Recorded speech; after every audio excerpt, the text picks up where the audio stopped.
बताने जा रही हूँ इसका नाम स्कमबैग सिस्टम है और ये चाइनीज एनीमे बाकी सभी एनीमे से अलग है। एपिसोड की शुरुआत में हम एक बच्चे को दिखाते हैं जो एक नॉवल पढ़ रहा है। जैसे आपने कई सारी नॉवल पढ़ी है जैसे Battle Through Heaven, Soul Land, Tales of Demons and God, Martial Universe, ऐसे ही इस बच्चे को भी नॉवेल्स पढ़ने का शौक है और ये हर बार की तरह इस बार भी इंटरनेट पर एक नॉवल पढ़ रहा है। जो वो नॉवल पढ़ रहा है उस नॉवल का नाम एरोगेंट गॉड्स एंड डीमंस है। ये नॉवल उसे बहुत कॉमन और लेम लगती है क्योंकि नॉवल पढ़ने से पहले ही उसे पता था कि इस नॉवल में वही सारी रिपीटेड वाली लेम स्टोरी होगी कि इसमें प्रोटैगनिस्ट होगा और वो दुनिया का सबसे स्ट्रॉन्ग वॉरियर होगा, लेकिन जो वो नॉवल का विलन होगा वो प्रोटैगनिस्ट को फाइट में हरा देगा और फिर प्रोटैगनिस्ट विलन से बदला लेगा और एंडिंग में विलन मारा जाएगा। वो ये सेम से लॉजिक वाली स्टोरीज पढ़कर बोर हो गया था, लेकिन फिर भी क्योंकि उसे नॉवल पढ़ने में इंटरेस्ट था इसलिए वो उस नॉवल को पढ़ता है। और नॉवल की स्टार्टिंग में हमें एक बच्चा दिखाते हैं जो एक बास्केट में है और वो नदी में बह रहा है, लेकिन तभी एक धोबन की नजर उस बच्चे पर पड़ जाती है और वो उस बच्चे को फिर अडॉप्ट कर लेती है। ये बच्चा इस नॉवल का प्रोटैगनिस्ट है। प्रोटैगनिस्ट अगर आपको समझ नहीं आ रहा हो तो मैं बता दूं कि प्रोटैगनिस्ट नॉवल के हीरो को कहते हैं। जैसे BTTH का प्रोटैगनिस्ट शियाओ यान, नॉवल का प्रोटैगनिस्ट ये बच्चा है जो नदी से पहले बैठे हुए यहाँ आया है। इस प्रोटैगनिस्ट का नाम लियो बिंग ही है और वो औरत इसे अब बहुत प्यार से पाती है, लेकिन एक दिन इस औरत की मृत्यु हो जाती है और लियो बिंग ही को बहुत बुरा लगता है। जो बच्चा ये नॉवल पढ़ रहा है उसे नॉवल की ये बातें बहुत लेम लगती है क्योंकि हर बैड इमोशन डालने के लिए प्रोटैगनिस्ट को अनाथ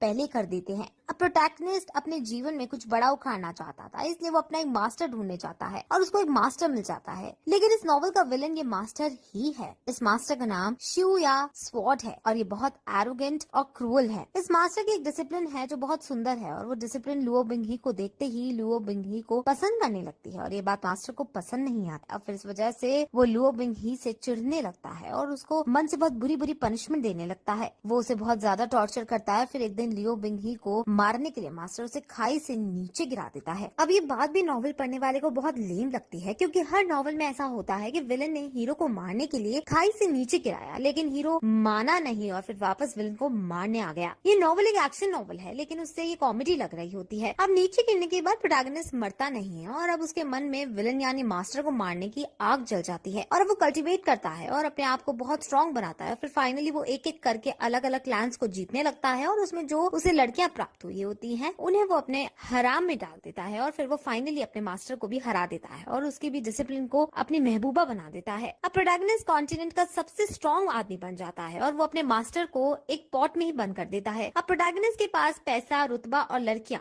हर चीज थी और इस तरह फिर ये नॉवल हैप्पी एंडिंग के साथ खत्म हो जाती है। जो बच्चा ये नॉवल पढ़ रहा है उसका नाम शेन है और उसे ये नॉवल बहुत ज्यादा पचकानी लगती है और वो बहुत हंसने लगता है और फिर ऑनलाइन डिस्कशन फोरम में इस नॉवल की बुराइयां कर देता है और फिर हंसते हंसते वो अपने स्नैक्स खाने लगता है। बाकी लोग जो उसके कमेंट को पढ़ते हैं वो सब उसके कमेंट में उसी को गाली देने लगते हैं क्योंकि बाकी सभी को ये नॉवल पसंद आई होती है और इस वजह से इसको अब गुस्सा आ जाता है, लेकिन तभी वो स्नैक्स खा रहा था, वो उसी गले में अटक जाते हैं और वो वहीं मर जाता है। अब तभी आसपास कुछ ऐसी चीजें होने लगती है और उसकी सोल कंप्यूटर के अंदर चली जाती है और फिर जब इसकी आंखें खुलती है वो अपने आप को देखकर चौंक जाता है। वो इसी नॉवल के अंदर पहुंच चुका था और वो इसमें कैरेक्टर बन चुका है। उसे कुछ समझ नहीं आता कि वो आखिर है कहाँ पर और तभी वहाँ एक आदमी आता है। वो आदमी उसे बात करने लगता है, लेकिन तभी शेन के आगे एल यानी आर्टिफिशियल इंटेलिजेंट आ जाता है और वो उसे बताता है कि तुम एरोगेंट गॉड्स एंड डीमंस के अंदर हो। एल उसे बताता है कि हम तुम्हें इस नॉवल की पूरी जर्नी एक्सपीरियंस करवाएंगे और तुम इस नॉवल के अंदर की स्टोरी लाइन भी चेंज कर सकते हो, लेकिन तुम्हें अपने कैरेक्टर में ही रहना होगा। यानी अगर तुम्हारा कैरेक्टर एरोगेंट और गुस्से वाला है तो तुम्हें पोलाइट और शांत नहीं होना है। अगर तुमने अपने कैरेक्टर से विपरीत जाने की कोशिश की तो तुम्हारे पॉइंट्स यानी तुम्हारे स्कोर कम हो जाएंगे और अगर तुम्हारे स्कोर 0 हो गए तो तुम मारे जाओगे। शेन ये सब सुनकर बहुत कंफ्यूज होने लगता है, लेकिन उसे एक बात तो समझ आ चुकी थी कि वो नॉवल अंदर है और अब उसे इस स्टोरी के अकॉर्डिंग अपने काम करने हैं। उसे लगता है कि वो प्रोटैगनिस्ट बना है, लेकिन आसपास देखने पर उसे समझ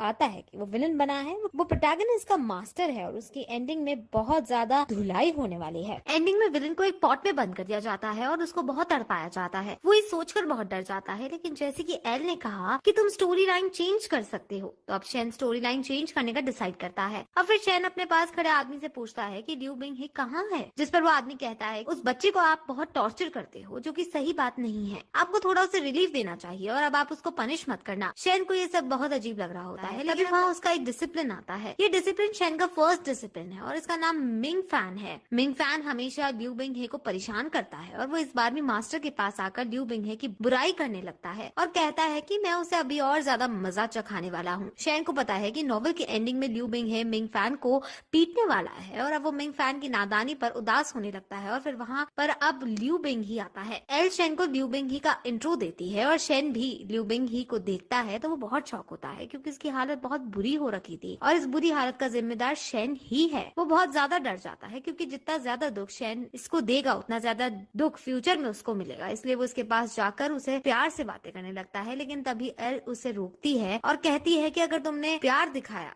तो तुम्हारे स्कोर कम हो जाएंगे। इसलिए अब शेन चुप होकर एरोगेंट बिहेवियर रखते हुए उसे कहता है कि आज की ट्रेनिंग पूरी हुई और अब तुम यहाँ से जाओ और अब तुम्हें सजा नहीं मिलेगी। अब प्रोटैगनिस्ट के जाने के बाद शेन अपने कमरे में होता है और वो आसपास की चीजों को देखने लगता है और तभी फिर से एल आ जाता है और उसे वार्निंग देता है कि तुम्हें अपना बिहेवियर मास्टर जैसा रखना चाहिए। अब फिर शेन एल से लिू बिंग ही की पूरी हालत के बारे में जानकारी लेता है कि अभी तक इसने कौन कौन से दुख झेले हैं और मुझसे ये कितना नफरत करता है। अब शेन को इन सब में कोई इंटरेस्ट नहीं आ रहा था, इसलिए वो डिसाइड करता है कि वो ये सब छोड़ छाड़ कर चला जाएगा और लिू बिंग ही की लाइफ से दूर जाकर वो अपनी न्यू लाइफ स्टार्ट करेगा। लेकिन तभी सिस्टम उसे वार्निंग देता है और कहता है कि अगर तुमने अपना कैरेक्टर छोड़ा तो तुम्हारा अकाउंट डिलीट कर दिया जाएगा, यानी शेन को तुरंत मार दिया जाएगा। अब शेन अपनी मौत को स्वीकार कर लेता है, लेकिन एल फिर उसे बताता है कि अगर तुम्हें अपने कैरेक्टर का बिहेवियर अगर चेंज करना है तो तुम वो भी कर सकते हो, लेकिन तुम्हें उसके लिए ओसीसी पॉइंट्स चाहिए होंगे। ओसीसी मिशन को कंप्लीट करने से मिलते हैं और एक बार अगर शेन के पास ओसीसी आ गए तो शेन अपने हिसाब से एंडिंग चेंज कर पाएगा। ओसीसी को पाने के लिए बी पॉइंट्स बढ़ाने हैं और बी पॉइंट्स बढ़ाने के लिए 4 काम करने होते हैं। पहला, अब जो स्टोरी चल रही है उसको थोड़ा थोड़ा चेंज करो। दूसरा, विलन की इंटेलिजेंसी बढ़ाओ। तीसरा, प्रोटैगनिस्ट को अपने बिहेवियर से सेटिस्फाई करो, यानी उसे खुश करो।